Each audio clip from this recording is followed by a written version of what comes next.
Olha, eu quero trazer mais um tema aqui e discutir porque é um projeto que a gente já conhece bem e que agora deve voltar com força no governo Lula, que é o lançamento do novo PAC, o Programa de Aceleração do Crescimento, que para esta semana está marcado aí. Só que o atraso na votação do novo arcabouço fiscal trouxe incertezas sobre o tamanho da verba a ser reservada para o projeto e, por consequência, sobre as obras que serão contempladas. Eu quero entender de vocês se a gente está sentindo um cheiro de naftalina nessa história ou se é um projeto importante para ser resgatado e que pode levar, de fato, a um crescimento aqui do país. Começo contigo, Fábio Piperno. Você sabe que essa história do cheiro de naftalina, quando o Lula assumiu, e hoje estava lendo uma comprida reportagem sobre isso na revista Piauí, 12, 13 páginas e tal, né?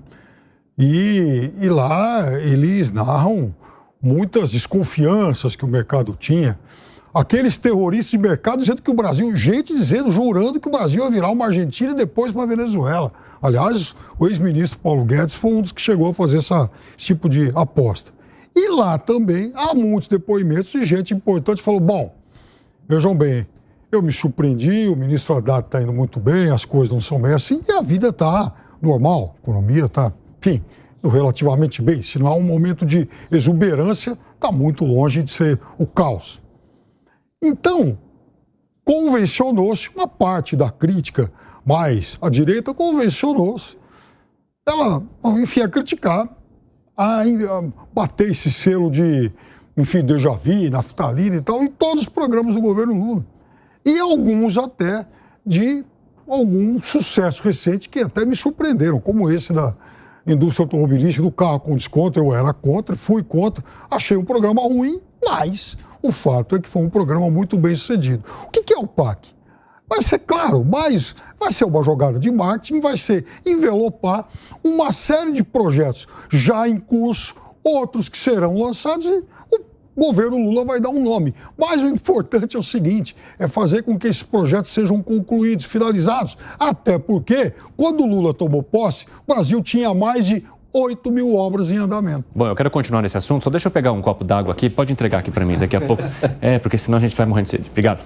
Valeu, gente, obrigado. Ô, Gânio, eu queria saber de você se de fato é uma forma de você retomar as obras que estavam paradas ou se é retomar um projeto que, no teu ponto de vista, poderia ter funcionado melhor, mas serviu para questões que não o crescimento do país. É um desastre, eu concordo dos argumentos que o Piperno trouxe aqui, porque o que tem dado certo neste governo é o controle inflacionário, que não é governo, é Banco Central, instituição independente que está possibilitando uma redução da queda da taxa de juros. O agronegócio, pela força do agro, em uma circunstância excepcional e uma casa mais ou menos arrumada que o governo herdou. Quando eu olho para os dados fiscais até agora e comparo com o ano passado, a gente vê uma deterioração fiscal. E no primeiro ano do governo Dilma, ninguém falava numa mega crise econômica que ia ocorrer. Só algumas pessoas que eram tidas como malucas, conspiratórias do caos, etc., e que tinham razão, né? Mas depois de 2, 3 anos, porque o efeito não é imediato da deterioração fiscal. E quando eu vejo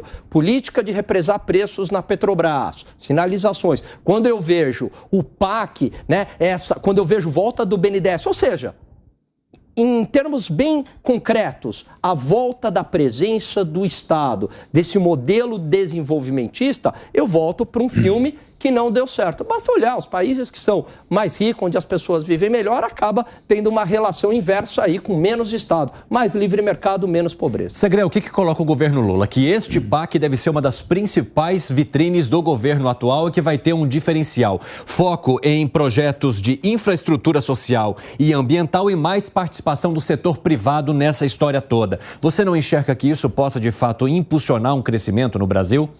Mas é um crescimento artificial, Evandro. Porque... E o que esse crescimento artificial provoca? Quando o Estado se coloca no meio, a primeira questão é mais janelinhas para solicitar aprovações, para a participação do Estado, e isso gera corrupção. O histórico não fala muito a favor do governo. Então, você acha que o governo repetiria esse histórico, Piperno?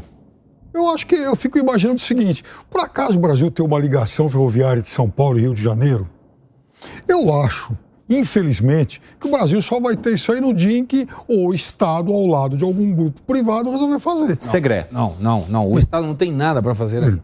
Se você coloca ferramentas, segurança jurídica, segurança econômica, segurança política, você vai ter muito privado querendo investir nessas questões sem nenhuma necessidade do governo participar. Ou seja, você não precisaria impulsionar, muito menos oferecer crédito para que isso acontecesse. Desde que a Inglaterra investiu no fim do século XIX. Quem cria riqueza não é o Estado, é o privado que cria riqueza. Aí quando está rico dá para distribuir, fazer política social. Isso é uma outra coisa. Isso é uma outra coisa, não tem nada a ver com isso. Claro que tem. Construir uma ferrovia, você constrói do zero. Você está criando riqueza? Você abre uma claro que sim. Abre uma concessão, como tem um monte nas estradas, lógico. Isso. Há 30 anos, é o privado que arrisca. Ah, não, senhor. Como não, senhor? Qual foi a grande ferrovia que o privado construiu? Não, mas por que não construiu? Qual foi? Mas você pergunta por que não construiu, não qual foi. Não foi porque ninguém investiria quando o Estado está presente e quando, além do mais, não é uma política de Estado, e sim uma política de governo. Imagina você, eu vou investir. Aí eu sei que daqui a 4 anos pode mudar a bandeira ideológica do governo. Então aí mudam toda a minha forma jurídica de ver o negócio. Aí fala, peraí, eu não vou investir um monte de dinheiro com o risco do dia de amanhã de que mudem essas regras. Então eu prefiro ficar quieto. E aí o que isso pode tornar também ou fazer acontecer? Os tais elefantes brancos, as obras que começam e não terminam, ou processos que de alguma forma podem parecer bons em determinado governo e depois serem paralisados em outros? Todas as suas alternativas são válidas, Evandro, todas. Porque o Piper não mencionava, teve 8.000 obras paralisadas. Não foram paralisadas. Muitas delas estão paralisadas desde a época do Dilma, da época do Lula. O erro do governo Bolsonaro foi não reatar, mas claro tem outro problema. Muitas vezes, e isso tem a ver com construção civil, repito o que eu escuto porque não sei do assunto. Muitas vezes estão tanto tempo parados que o custo de voltar a tentar armar isso é mais caro que fazê-lo do zero. E aí pergunto, quem pagou essa conta no dia atrás, quando colocou dinheiro jogado no lixo? Por que esse projeto PAC está tentando sair de novo do papel com o mesmo nome para tentar gerar esse cheiro de naftalina? Porque quando o Estado se enfia nessa questão, tem uma situação que é geração de emprego compulsiva. A indústria civil pesada concentra muita geração de emprego. E se você empurra através do Estado, você está mostrando um indicador artificial, mas é válido.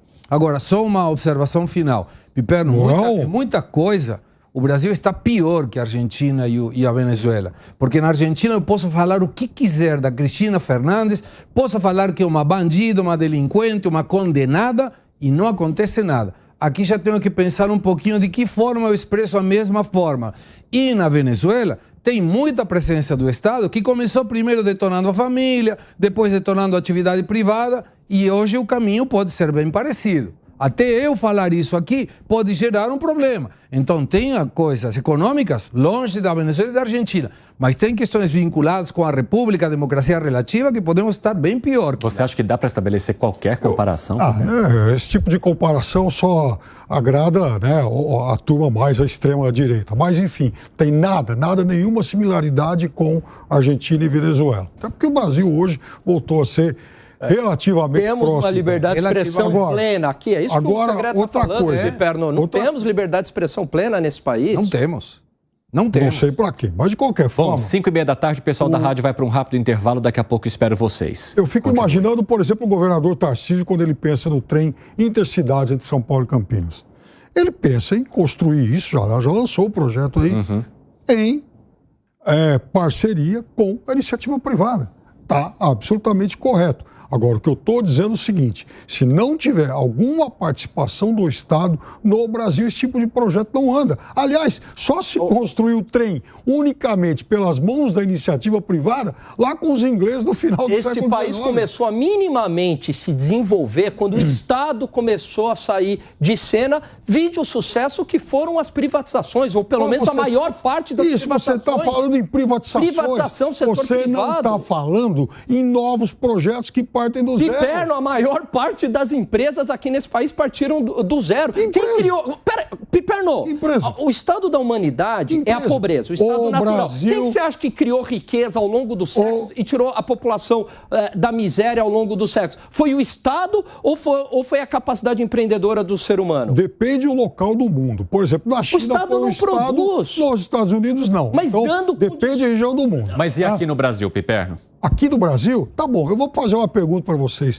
Qual é o grupo industrial de alta tecnologia mais desenvolvido do país, que mais exporta, que mais tem mercados? É um grupo chamado Embraer. Isso nasceu do capital privado ou do capital do Era deficitário. Quando foi para o capital privado, decolou. Foi decolou. Decolou.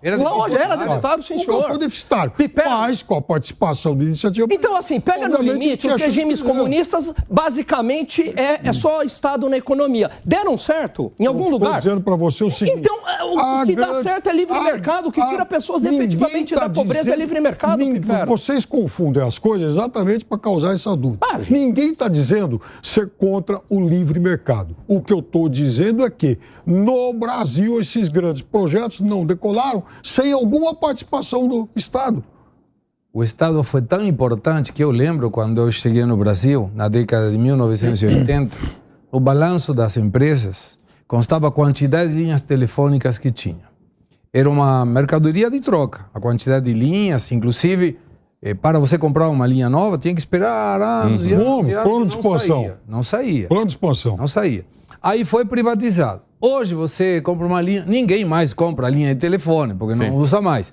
Mas essa migração foi feita não pelo governo, não foi pelo Estado, foi precisamente porque o Estado saiu. E ao sair, gerou uma vantagem para o usuário, uma melhora das contas públicas e uma melhora tecnológica. Se nós tivéssemos isso hoje, estaríamos na década da roda ainda. Perfeito, mas claro, ninguém está dizendo que isso é ruim. Então... O que você está dizendo é o seguinte, você não, por exemplo, quais as grandes usinas hidrelétricas? Mas o que ele está querendo dizer, Piperno, é que justamente no momento em que não houve uma participação intensa da mão do Estado, do governo, as coisas se desenvolveram. Isso não poderia ser aplicado nesse momento também, a despeito do programa de aceleração do crescimento? Primeira coisa, isso pode. Se um grupo privado falar, eu quero construir uma ferrovia de São Paulo e Rio de Janeiro, ele pode. Não, mas aí que está a falta de segurança jurídica, a falta de segurança econômica é que breca essa questão. Por que as empresas aceitam quando tem uma participação do Estado nesse tipo de programa? Porque o Estado também está investindo. Então não corre o risco de que mude dramaticamente a questão jurídica da situação. Mas se você dá uma ferramenta jurídica válida, o privado não quer saber de ter o Estado dentro. Até porque vai ter, desculpa. Até porque vai ter aí no conselho, vai ter aí na diretoria gente que não sabe nada do assunto, mas é um afiliado político de algum do governo aí que está. Então, não querem isso. Não queremos isso, me incluo, sou do setor privado, não queremos o Estado privado. Ou seja, poderia gerar um aparelhamento nesses locais. Exatamente, esse é o ponto. Parte-se de uma premissa equivocada de que o Estado vai ser esse anjinho que vai guiar a sociedade por nós, né? Isso é uma distorção. Como parafraseando... Está dizendo que você está distorcendo a situação. Não estou distorcendo, não, porque é o seguinte, o Estado vai promover os investimentos, vai alocar os recursos de maneira correta. Então, primeiro, esses burocratas, eles vão agir com eficiência, então está partindo de uma premissa que eles vão ser eficientes. Será que realmente eles são eficientes? Segundo, porque eles não estão com a pele em risco, eles não estão com o capital em risco, diferente do setor privado. Quando você faz uma aposta errada, você paga e a empresa inteira paga. Esse é o primeiro ponto. Segundo ponto, e isso não abre mais espaço para corrupção, para contratos superfaturados, como a gente viu no Brasil, contratos mega superfaturados. A diferença é que se isso ocorre numa empresa privada e descobre, a empresa acaba pagando o pato sozinha. Se ocorre no Estado, a sociedade inteira paga. Piperno, arremate. Chegamos então à seguinte conclusão. Se o Estado participar do negócio, até mesmo como sócio, esse negócio provavelmente vai ser um antro de corrupção. Porém, se o Estado não participar da construção desses grandes projetos, eles não vão nascer por conta de insegurança jurídica. Outra coisa, eu quero que alguém me responda. Então, o Estado dê segurança jurídica, isso eu concordo contigo. Essa é a função do Estado. Esse aí, sim.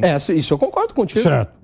O Estado que vai... Certo. Dê a segurança jurídica, não precisa dar o nosso dinheiro.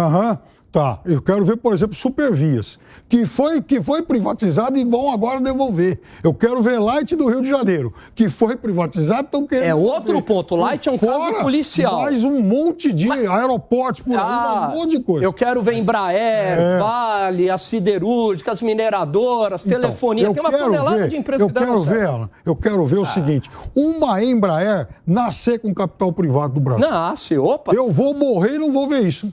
Nasce, isso isso aí é uma coisa de fé. Isso aí, Não.